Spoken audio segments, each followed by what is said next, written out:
Hello everyone, my name is Arwena Padme, and this is the reflection video report for my module GKI1001 Independent Research.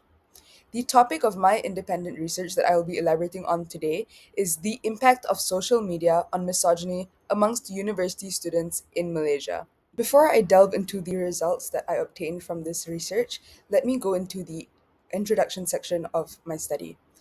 So I aimed to determine the impact that social media has on misogyny amongst university students in Malaysia.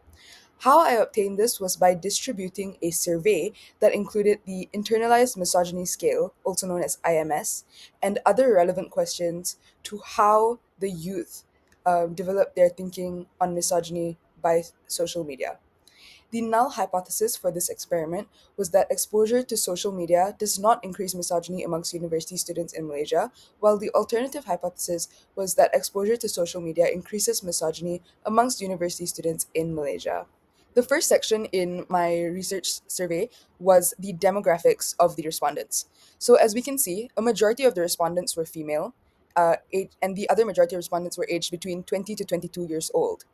Most of the respondents I obtained for the survey were also undergraduate students, which makes sense because I used opportunity sampling for this research and spread it to people that I know. The next section in my research survey was social media usage amongst the respondents. As we can see, most people that responded to the survey spent about 3 to 5 hours using social media, and 30% spent more or less than 5 hours, respectively.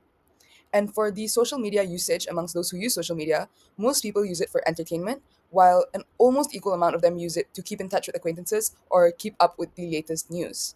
60% of them also use social media to consume content from content creators, while a small percentage of them use it for other purposes, but they did not state what those other purposes were in the survey. The third section of my research survey was to find the results of the Internalized Misogyny Scale, or IMS. Uh, the lower the respondent's score is on the internalized misogyny scale means that they are less misogynistic. Thus, to display this with better visibility, I converted the results into the Likert scale, and from there we can see that most of the respondents are not misogynistic, as a lot of them generally scored lower than higher. The fifth section of my research detailed the impacts of social media on misogyny, asking questions such as: does social media change how you perceive gender norms? And does social media make you more misogynistic? Most of the respondents, when asked if social media changes how they perceive gender norms, agreed. However, this agreement was not showcased in the results of the experiment, which I will get to later. However, for the question, does social media make you more misogynistic? A small portion of them answered yes, while a larger portion of the respondents answered no, which lined up with the end results. Since one of the objectives I aimed to achieve was to determine the other factors of misogyny amongst university students in Malaysia, I asked the question to the respondents. And the large majority of them said that cultural norms, upbringing, and social influence were the three biggest factors of misogyny in Malaysia, other than social media usage.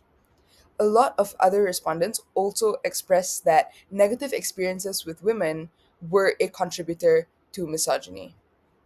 I also used SPSS to conduct a regression analysis to determine the relationship between exposure to social media and the levels of misogyny amongst university students in Malaysia.